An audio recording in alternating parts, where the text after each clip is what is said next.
Welcome back to Coffee Talk. Grab your coffee, guys, and let's talk. Got another new shirt on today. Hey, if you're retired and loving it too, check out our merchandise. You can get you a shirt too. If you have something that you would like for us to talk about in a Coffee Talk, let us know in the comments and we'll try to do it in a future Coffee Talk. Today we're going to be talking about the importance of getting a good night's sleep. I don't know about you, but I get pretty grumpy if I don't get my sleep. Yes. And we need 7 to 9 hours of sleep every night. And it seems like as we age, we go to bed earlier and get up earlier. You would think, okay, you don't have to get up and go to work. Why in the world would you be up early in the morning? Well, that's our sleep routine, it seems. We go to bed fairly early and we're up by 6 a.m. And when we have our windows open, the birds are the ones that wake us up. They're out there, they wake us up, making all kinds of racket. But we just naturally wake up without an alarm around 6 a.m. 6:30 is really sleeping in for me. Right. And I mean, there have been times when we slept till 7 and we thought, oh my goodness, half the day. The world must be coming to an end. So, I mean, it's just whatever your sleep schedule happens to be. And 10 o'clock at night, that's way past our bedtime. Yes. If we make it up to 10 o'clock at night, we must be watching a good movie or something. After age 60, we have a lot of shifts in our hormones. So sometimes we have trouble falling asleep, and then we might have trouble staying asleep all night. We might wake up quite often. So that's one thing to keep in mind as you age. So we need to have regular sleep patterns. And one thing that I've noticed with myself is around the same time every evening, I'll be sitting in the recliner and I get incredibly sleepy. If I just power through that and don't go to sleep when I really need to go to sleep, then when I go to bed, I can't go to sleep. Just last week, Keith was gone to an event and he didn't get home till late. So I was going to stay up and wait for him.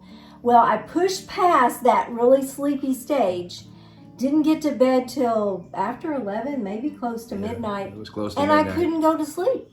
I was like, couldn't go to sleep because I had pushed past my normal sleep time and then I couldn't fall asleep. So for me, it's not good for me to do that. It's good for me to keep on that regular sleep routine. That was my fault. I was out. There are several things that the lack of sleep can do. First thing is it can depress our immune system. And we all know how important your immune system is. We want to keep our immunities as high as we can. So proper sleep is important for that. Just don't realize how important sleep is, how a good night's sleep is. That's the time when our body repairs itself and it helps keep us healthy. A lack of sleep can also affect our daily activities. If we didn't get good sleep, we may not be able to accomplish the things that we set out to do the next day because our brain's foggy and we just can't think straight. We're kind of sluggish. We don't have the energy, and you think, man, I don't know if I want to, go outside and, mow the yard. I want to go outside and just do things with the grandkids or something because you just don't have no energy if you don't get a good night's sleep. Right. And you can also become confused because our brain just doesn't work properly if we don't get good rest. No, it don't take much to confuse me anyway, so I definitely need a good night's sleep. A lack of sleep can affect our mood and our concentration. Like I said, I kind of get in a pretty bad mood if I don't get good rest. And you might find yourself, you can't concentrate the next day because your brain just doesn't want to engage. And so those are things that can happen if you don't get proper rest. And another really important thing that can happen if you don't get good rest is it could lead to more falls because your balance isn't as good as it should be, and you just really have to watch out for that. It's amazing how a lack of sleep in the mornings can affect your balance, and you wouldn't think lack of sleep would cause that, but a lot of times you get up real quick, and if you haven't had a good night's sleep, man, I can feel myself, holding on to the chair or the couch just to keep from falling. And something I've been dealing with the last few days, here we have a lot of allergens in the atmosphere here in southern Indiana, and they're really high right now. And so I've been extremely dizzy. Like if I make a quick move or I put my head up too fast, it's like, whoa, everything spins around. I mean, the other day it was so bad, I even took a motion sickness pill because I was almost feeling nauseous. So we need to prevent falls however we can. And I'm so accident prone anyway. I got to be She definitely needs a good night's sleep. So we're going to go over some tips to help you get a better night's sleep. Something that's very important is we need to get into a regular sleep routine. As I talked about a little bit earlier, we need to go to bed at around the same time every night. Get up around the same time every morning. And when you do that, your body gets into that rhythm, and then your body knows what to expect. It's easier to fall asleep. You can get up easier.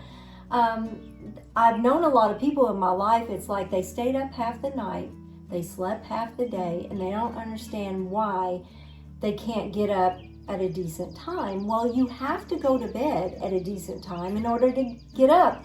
So really, we train our mind and we train our body by getting into a regular routine. I think we have really done that a lot. Our routine is pretty much 6 o'clock in the morning, and most of the time 9:30 at night we're in bed. Yeah, and so that's just what our bodies are trained to do. And like I said, if I try and push past that, it does me no good because then I can't fall asleep. So try to stay in that same routine every night. Now, another thing that you probably need to address, I don't think you need to, is we need to address maybe the snoring problem. Yes. If you snore when you sleep, it could maybe mean sleep apnea. And if you have sleep apnea, you can look it up. You stop breathing in the night, and even though you've maybe been in bed for 8 hours, you don't get 8 hours of rest because your body has stopped breathing, you start snoring, and it's a vicious cycle. And so your body really doesn't get the rest that it needs. So if you're a chronic snorer, you may want to get checked out and see if you have sleep apnea. Yes. So in order to fall asleep as quickly as you can when you go to bed, you need to have a routine in the evenings where you kind of slow down, let your body begin to shut down. We pretty much have a routine. We'll take showers and I sit in the recliner, and we ease down. And you don't want to go out for a late night walk or a late night run or do those types of things, because that's going to get your blood all circulating and your body all going, and then you won't want to fall asleep when you go to bed. You're kind of shutting down your mind, shutting down everything that would affect your sleep. And that's important for children as well. Yes. You don't want children running around playing tag 5 minutes before they go to bed because they're not going to fall asleep right away. You need to have that quieting down routine, and it's the same for us as adults. Our grandkids, they have a hard enough time going to sleep, so definitely we don't want them running around half hour or so before it's actually time for bed. Now, another thing that really affects me, because I enjoy doing this a lot or sometimes, is kind of reduce the amount of naps you take during the day. Yes. Now, I'm the type of person, I can't sleep during the day. Because if I sleep during the day, I don't sleep at night. So for me, I don't sleep during the day. Keith likes his naps. Yeah. I'm kind of strange. I can drink coffee and lay down and take a good nap. Yeah. Caffeine doesn't seem to bother figure. him. But that's one thing. If you do have trouble falling asleep at night, you may want to not do those afternoon naps. And I know that when you're retired, you feel like, hey, if I want to take a nap, I'll take a nap. That's a benefit. And you can do that, but it may affect your sleep at night. That at night is where we get that good restorative sleep. So you really want to do what you can to keep that good sleep at night. Yes. Another thing that you might want to do is to change your sleeping environment. Yeah. If your bedroom is too hot or too cold, or there's too much light or too much noise, for me, I cannot go to sleep if there's noise. Our son, he stays up a lot later than we do. So we always have to close our bedroom door so that we don't hear the TV, even though it's turned down. If I know it's going and I hear it going, it prevents me from falling asleep. And I've always been that way. I know when we first got married, he used to listen to ball games on the radio when we'd go to bed, and it's like I never went to sleep until the ball game was over, and he'd be snoring over there.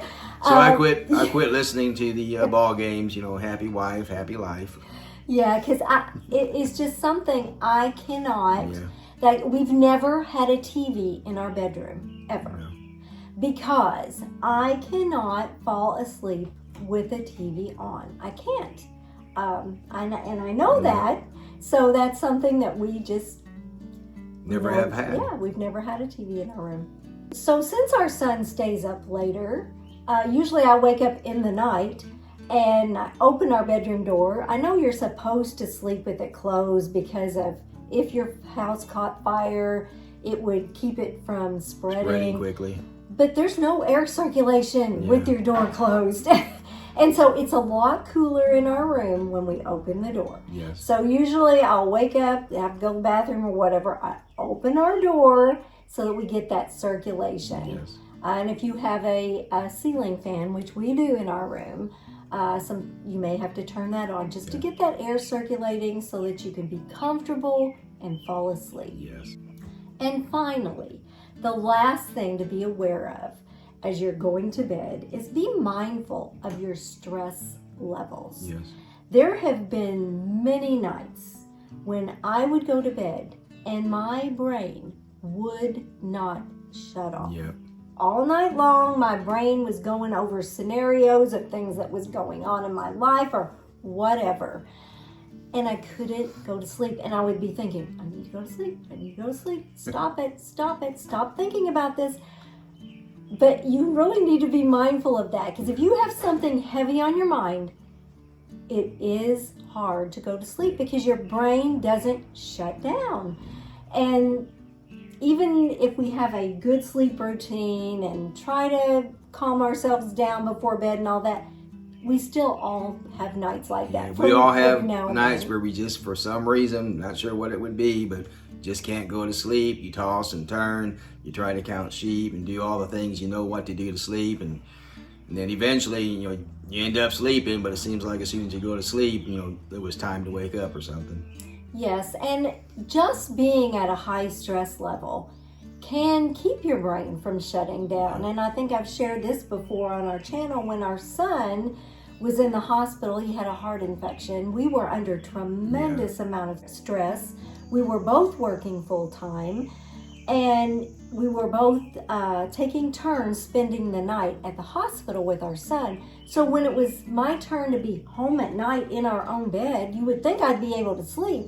But no, my brain would not shut off. So we really need to be mindful of our stress levels and try to keep those down as much as we can, because that will affect our sleep. Because when you're under a lot of stress, whatever it may be, it's easier to get agitated, and you find yourself arguing more, and then all that just snowballs into more stress. And so just try to do as much as you can to get a good night's sleep. In our last video, we talk about the importance of walking. Get out, do some walking, get a good night's sleep, just anything you can do to reduce that stress. So check that out, our other video on walking. Basically, we just wanted to talk about sleep because as we age, sleep is very important, and it really affects our daily life if we don't get the sleep that we need. And Some people require more sleep than others. Anywhere from 7 to 9 hours a night is a good amount of sleep. A lot of people don't get that much sleep, but it can truly affect our life if we don't get good rest. And we all want a good quality daily life. Yes. Thanks for joining us today, guys. If there's something you would like for us to talk about in a coffee talk, let us know in the comments. If you have a question for us, let us know. We'll see you next time on Retired and Loving It. If you'd like to see more of our videos, click the video that just popped up on your screen.